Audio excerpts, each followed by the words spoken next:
I started a website called raingardens.org, and some students made this wonderful, really short video about rain gardens that tells you all about it. There we go.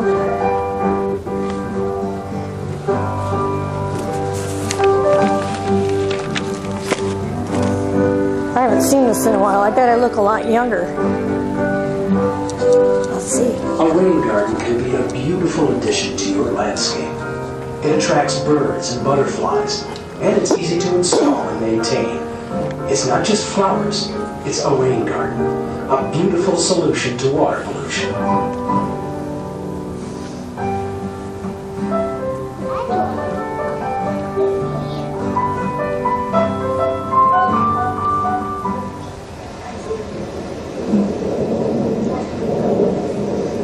A thunderstorm.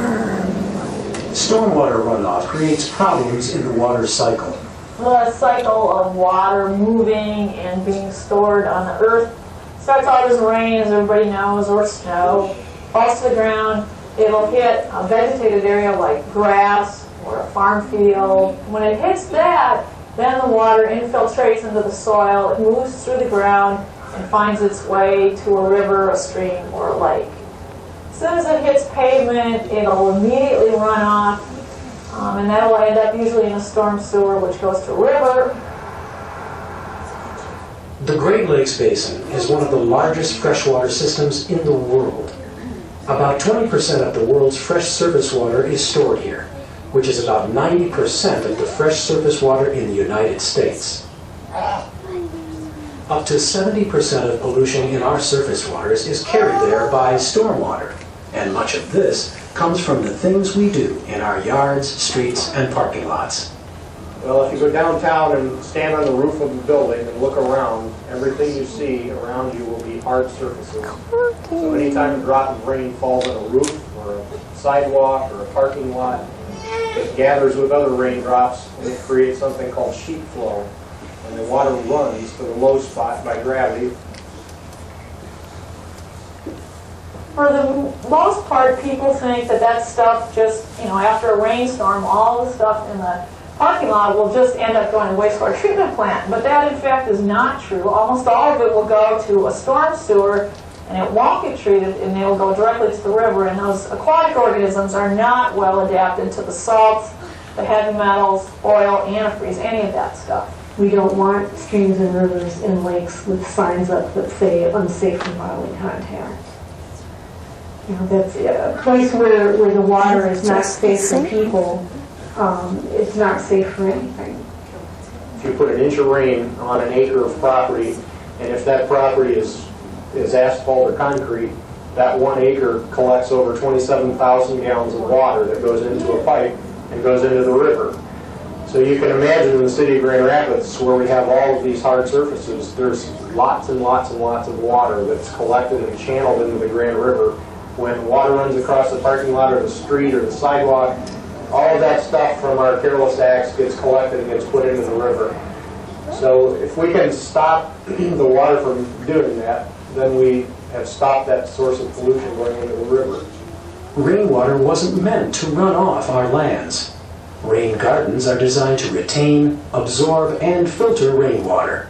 One of the things that make rain gardens different from traditional gardens is that rain gardens feature the use of perennial plants native to our region.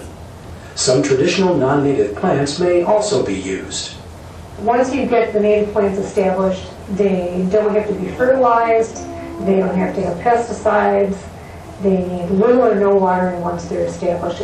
Whereas other perennials really need to be babied, and they're susceptible to a lot of diseases and insects and things like that, whereas the natives are really, really tough. So by using these native plants back in the landscape, we can start providing habitat for native birds, butterflies, and animals, and really start having that back in our communities, whereas before we were kind of a wasteland of lawn.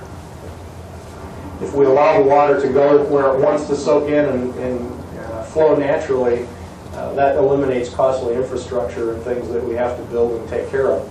It's going to take time. It's not going to happen all at once, but I think over decades, I think if we change the way that we do things, that we can make a huge difference.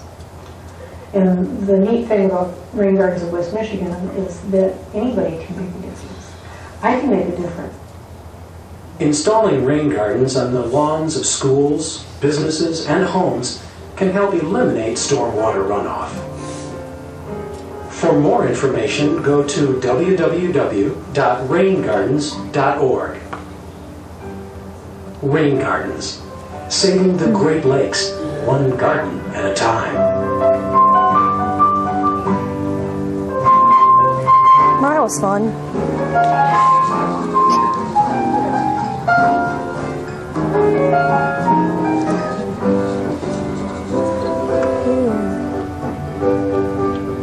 Make it stop. Yep. There. Because I think it just keeps going. I think we're going to do this. All right. So, boink. Yep. Oh, goody. Now we can get this to work. Well, I have all kinds of goodies for you. That was actually kind of fun for me to see that video again because it looks like I've gained about 20 pounds. So that's going to be an inspiration for me to lose that. Let's see if I can get this to work. I wanted to do a little overview of rain gardens because in that video they don't really go into it very well, and there's a handout you can pick up on your way out that explains it really, really well. But I think this diagram explains it really well too. There's supposed to be, yep, there's a little thing in here. The big deal is that the easiest place to put a rain garden is where water's already going. So you put it in a place, usually I tell people to run a hose on the ground and see where the water's going, or if you have a spot where water goes and sits when it rains, that's usually a good place for a rain garden because that's where the water's already going. Otherwise, you have to find some way to get the water to go there. And here they've got a little gravel channel for it to run down, and then some people even do a pipe. I've seen it done both ways. And rain gardens don't really have to be very big either. And a lot of the reason for that, you're going to find out. I love this picture because everything is in there. Rain gardens are important because of the Great Lakes. We're like right here right now, and we have lots and lots of Great Lakes to take care of. How many of you like to go swimming? Yeah, me too. I can hardly wait.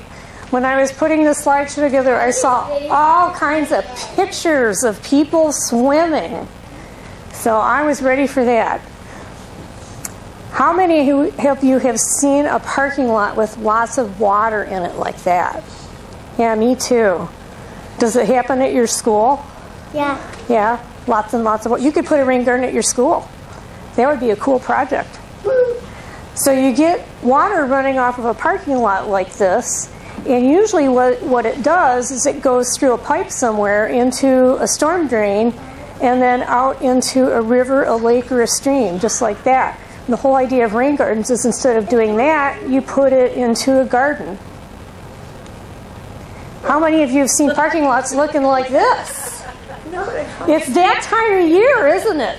And look at, I can't park like that, but he can. He's got four-wheel drive. But look at all this dirty snow. And what's going to happen to that disgusting, dirty water after it melts? It's going to leak the dirty water. Yeah, that dirty water is going to go down into the storm drain probably and off into some lake that you really actually care about and would want to swim in. Have you ever seen a storm drain that looked like this? Yeah? What is that stuff? Water. What's that? Oil. Oil and gas from cars, and that's going in there too. And a lot of the time, if you go down to the local government, you can ask them where the storm drains go, and they can actually show you. They usually have a map. That might be an interesting thing to do. So I did it where I live, and I found out all kinds of things. So your storm drain may be connected to White Lake. You just don't know. You're going to have to do some investigating and find out. So if somebody puts their yard waste and dirt that they sweep off their lawn into the storm drain, it might end up in the lake. The ducks don't look very happy about that. And if somebody fertilizes their lawn because they want it to be nice and green, and they put too much on, and then they wash it off and it goes down the storm drain, where's it going to end up? In your house? In the lake. In the lake? In the lake. And then, what if somebody walks their dog and the dog poops? And they pick it up because they don't want you to step in it. But what if they dump it in the storm drain? And the storm drain goes to the lake. And the poop goes in there. The poop goes in the lake. So sometimes I live on a river, and sometimes I have to tell people, don't throw your poop in the river. That's where you go fishing, because that's what they do there. And then they go, oh, I never thought of that. People need to think about that, because it can make you sick, and it can make the people downstream sick and the people in the lake sick. A lot of people end up with lakes with a sign that says, don't swim here, it's not safe for your health. And you end up with really sick fish too, because fish can't get out. Here's a little slide of something I thought was really cool that shows how plants can actually make water cleaner. They put the same amount of water into each one of these things, and the water ran through the soil and then through all of this thing and out the bottom and into here. And you can see this one's really dirty, and this one's a little cleaner, and this one looks pretty good. You can drink that. So this is acting kind of like a little rain garden in a pot. Does anybody know how to remember the names of the Great Lakes?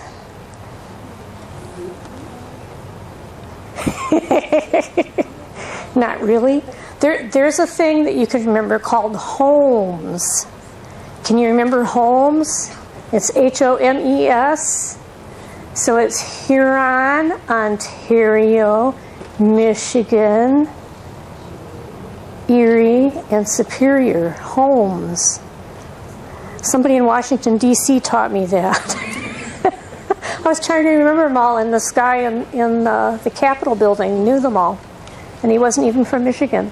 So we have 1/5 of the fresh water right here on the planet. That's amazing. And if you go somewhere else where the Great Lakes aren't, water is a really big deal. Here, we're so used to it, we just use it and play in it and water our gardens with it, and we don't worry about it because we've got so much, but other places don't have it.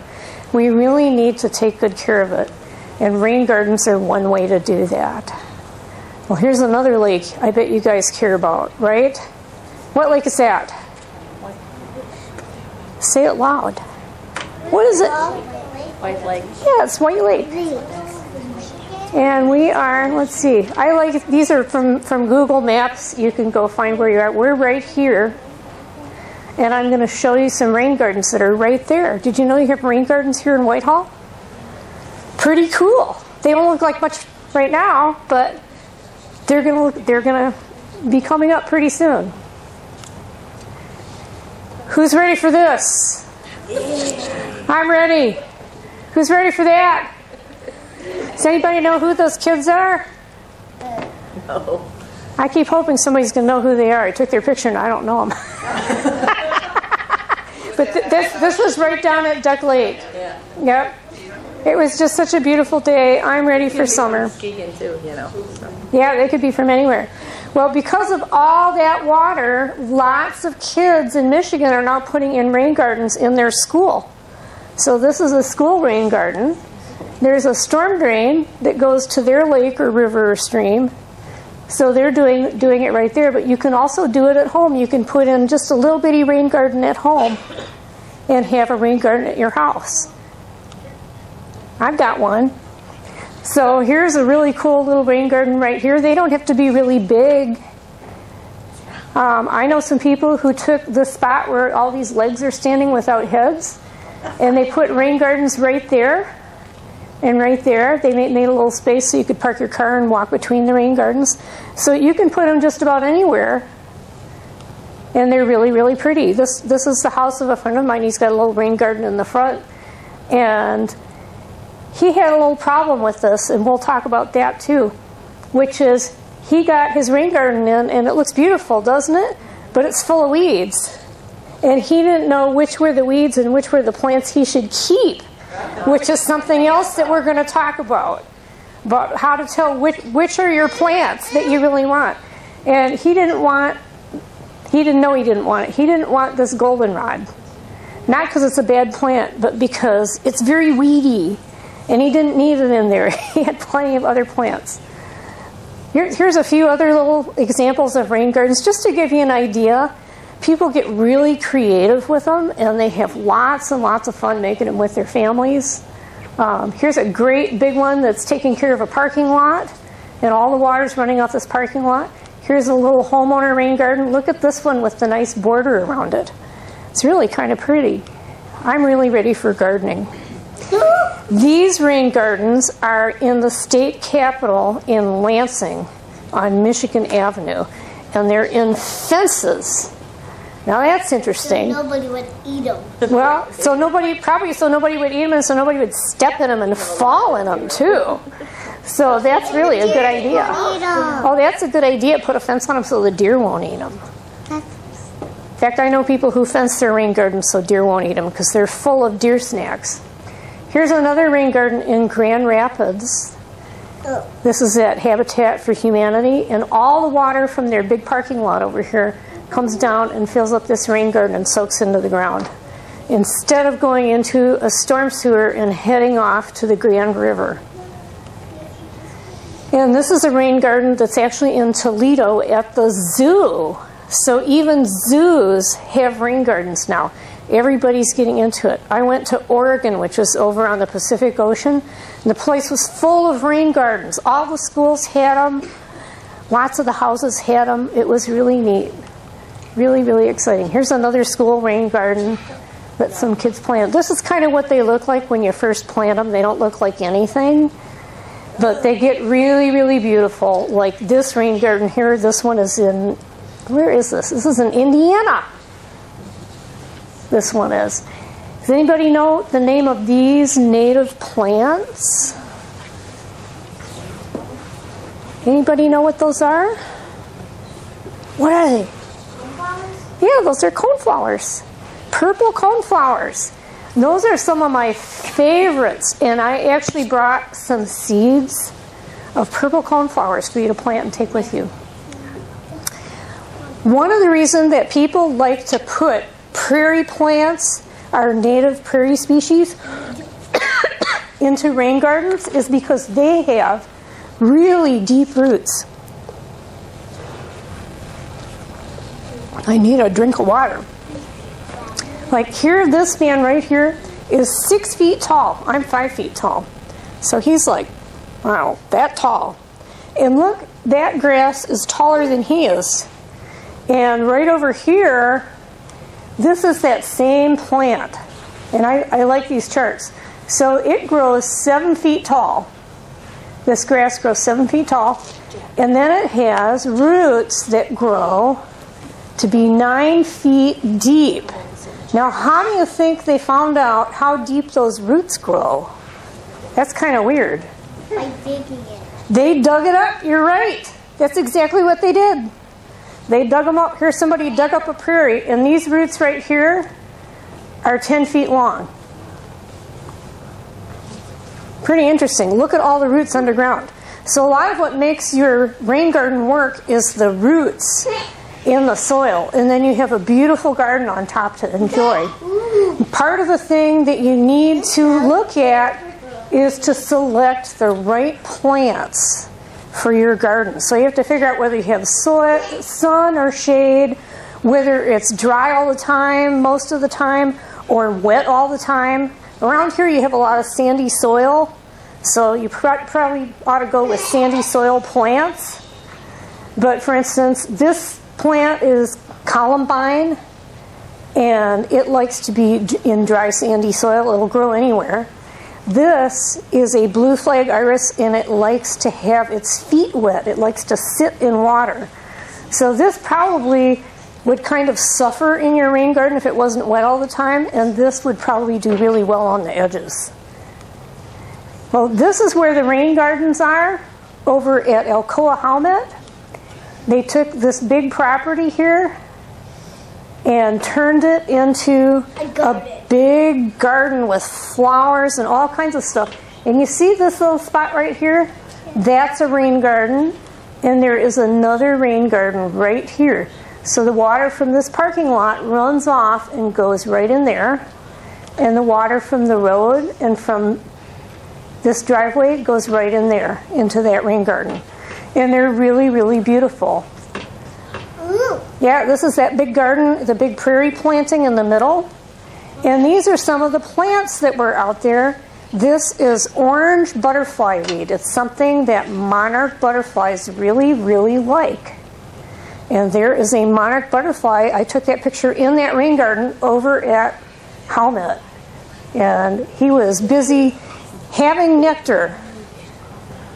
They like all different kinds of milkweeds. That is swamp milkweed right there. And here is a monarch caterpillar. And I found him off in the woods. There was another kind of milkweed there. They like to eat milkweed. So that's why monarchs hang around all those milkweed plants all the time. Here's a purple coneflower. Guess what they like? They like the same one that you like. They like eating off of these plants, and then later birds like to eat the seeds off of these purple coneflowers. That's a great spangled fritillary right there. These are some of the seeds that I brought, and the seeds are really interesting. I've got 4 different kinds of seeds and then kind of a mixture of prairie seeds. These are pale purple coneflower. You notice they're a little bit different from the regular coneflowers, because the regular ones have petals that are kind of stiff and they stick out, and they don't move very much. And these have petals that kind of swing and they hang down, and I think they're really, really pretty. So I brought you some seeds of those, and you'll see they look like little tiny triangles. Now another plant that I brought is cup plant. And cup plant is a really cool plant, but you have to be ready for it, because from a little tiny seed, it grows this big. So it's just huge. And this guy's 6 feet tall, so that's 7 feet tall. They'll actually grow 8 feet tall. And they make a clump that's about 5 feet wide, which is about this wide. They kind of look like a sunflower. It looks like a I sunflower. had those in the house I lived before in the backyard. Yep, it looks like a sunflower. They can actually grow just 3 feet tall and bloom, and I have one in my yard that is doing all right, and it grows about 5 or 6 feet tall. It's spread too. But they have huge, huge roots, and they also attract everything. They attract butterflies, they attract birds that like to eat the seeds, and they attract frogs. Because the reason that they're called cup plants is because they make cups. They have these little cups that they make with their leaves, and the stem comes up in them, and they fill up with water when it rains, and then frogs go and live in those cups. Now, I've never seen a cup plant without frogs. It's really kind of cool. So I've got cup plant seeds too. And this is lanceleaf coreopsis, and this is one of our native species of plants that was growing in Michigan before it was settled. So there was nobody living here except the Potawatomi Indians. And these were growing here, and they're still growing here, and I brought some seeds of these. Coreopsis is really a pretty, pretty plant. Birds like to eat the seeds, and they also attract butterflies. Now, you may have actually seen these before, but you weren't like me. You weren't the crazy lady with the camera. I jumped out of my car and went and took these pictures because I knew what this was. This is smooth penstemon, and it attracts butterflies, and it's just beautiful. Isn't it a pretty looking thing? These are black swallowtail butterflies. So I took this picture probably about 2 miles from here, right at the side of the road. So these actually like to grow here, and they actually like to be a little bit wet. And they also attract hummingbirds. I did not take this picture, but I'm going to try and get a hummingbird eating out of those flowers because I love hummingbirds. Now, when you get to the point where which is the weed, and you just don't know, I mean, if it has a flower on it, then you sort of figure it belongs in the rain garden, but you can't always recognize these flowers because a lot of people aren't familiar with the native species of Michigan. So, there's a company that I bought the seeds from. It's called Prairie Nursery. I think I have enough of these so that every household can take one of these home. And it's the Prairie Nursery catalog. And they'll give these to you free. So if you want more or you didn't get one, you can go to their website, and I'll have their website in the slideshow too. The fun thing about this is, and I'll just start, well, no, I won't pass them around because I'm a teacher and I know you'll look at them. I'll let you wait. So the fun thing about this is like a wonderful reference book to our native prairie species, and there are all these fabulous pictures and descriptions in there, and they tell you what kind of birds like them, and what kind of butterflies they attract, and how to take care of them, and they're just wonderful, wonderful, wonderful catalogs. So got to thank Prairie Nursery for sending these for you. I called them up and asked them, and they sent me a bunch. They said, let us know if you need more. So we may need some more. There's also the JF New catalog, which is also online. That's another company where you can get seeds or plants. Prairie Nursery also sells plants. They'll ship them to you as well as seeds. Their catalog is a lot more complicated because they do a lot more engineering kinds and restoration kinds of things. But that's another really good place. Here's their old catalog. Their catalogs are always so pretty. Look at all the nice pictures and all the descriptions and everything. Well, these are the websites. Prairie Nursery has the free catalog. JF New is gone green, and you can get their catalog as a PDF, or you can look at it online and go to their website. And then there is that little acronym there, the MNPPA. That is the Michigan Native Plant Producers. And I printed that little thing off for you. This changes every year. These are people who grow Michigan's native plants. And it's not like they're a store where you can go there and get a basket and go shopping. A lot of these people are just doing it at their home or their farm. And they don't have regular business hours, so you have to call and find out when they're actually open for sales. Or you have to make an appointment with them. Or just tell them what you need, and they just get it together and send it to you. So it's a little bit different. It's not like going to Meyer and getting a bunch of plants. But they do have, a lot of them specialize in different kinds of plants, so they're a really good resource. What else do we got? Aha! It is time. Now, we're going to turn on the lights. I think we are. And we're going to be making these guys. And let me see what else we got here. Yeah, we got the Prairie Nursery website up there, if anybody wants to look at it. And that's all we got. So this little thing right here, I'm going to put this up here.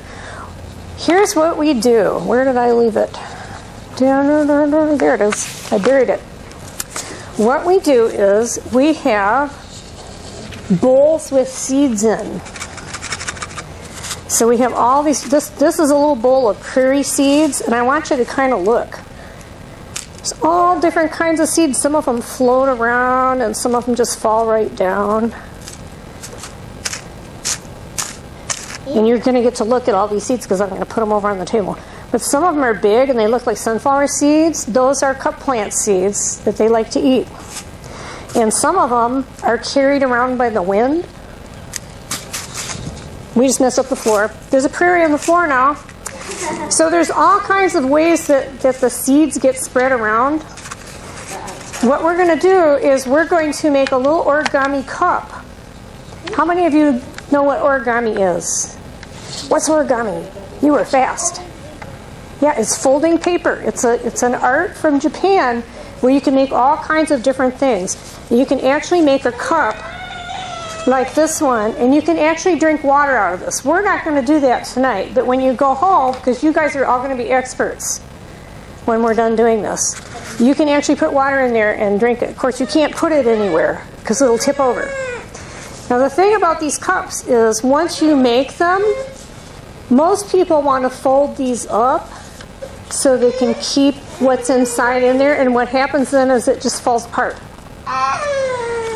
So what we're going to do is we're going to make our cups, and I'm going to need some good folding helpers. Oh, good, we got good folding helpers. Okay, so we'll have folding helpers at that table over there to help make the cups, and there's the instructions up there, and I'll show you how it's done. Then you're going to take your cup that you folded over to the dirt table, which has the blue tarp on it. And we're going to put a scoop of dirt in there, just a scoop, so it doesn't get too full. And then we're going to look at the seeds on the table with the green circle. And there's different kinds of seeds in every single bowl. I don't think these seeds will hurt anyone who's, come back here, who's young enough to put things in their mouth. I think they're all safe seeds. However, I do have some exotic butterfly seeds that I brought along, and you have to be careful that really young people don't get into these. But I think you should take these butterflies home, because what's going to happen is you're going to take your cup plants and cups home. We're going to staple it shut so nothing falls out. We're going to put it in a bag, and you'll go home and plant this. You can either plant it outside, or you can get a pot at home and put some potting soil in it and plant it in there and grow it in the windowsill. But really, these prairie plants like to be outside, and you can actually put them in a pot out in the snow and wait until spring, and eventually they're going to come out and sprout up. And you might get a cup plant that's 8 feet tall in your garden with frogs living in it, and birds and butterflies. So because you have to wait for that, I thought we'd just start with some butterfly seeds that you can take home. So are we ready to do some folding? So pretty much what you're saying is you can take that construction paper and just plant the whole thing in a pot. Yeah, you could plant the whole thing. This is newsprint. I used to do this with newspaper. I did that once, because by the end of the hour, my face was completely black, and so were my hands. So now I buy newsprint and cut it up. I think we might have enough for everybody to make 2 cups. There's instructions up there too if you get stuck. Is that how you do it? I'm a quick learner. That's pretty close. That's pretty good. Is it holding together? There. Let's see. Excellent. Look at how. Well, there's a little strange thing there, though. How? So see, this one's like that. Okay, fold it in half like this. You don't. Here, see, take a look at this. So when you get this far, you got it folded in half. So it's like a big chicken beak. Quack, quack, quack. Quack, quack, quack, quack. So you got a chicken beak. Then you take this corner and you put it up there. Now see how it's straight across here? Like this? Oh, that's perfect. That looks great. Like this? Then you fold this one across like that. Lines up. So it lines up? Yep. So it lines up like that. Then you fold the top flaps down. And you have one on one side and one on the other. And there's a cup. Just squeeze. Here. Okay. Actually, you can. I think you can take a pinch. Yeah, that's about what they put in there. And these you can take. How do you do that? Yeah. These are the cut plant. Aren't they fun? Now what we're going to do is we're going to staple them shut so they don't come apart. Make sure we're not stapling your fingers. Sissy, are you done with the break? You want to see yours? Cups over there without the You get some of these. Did you get cut plant seeds down there? So that one won't. You want this one?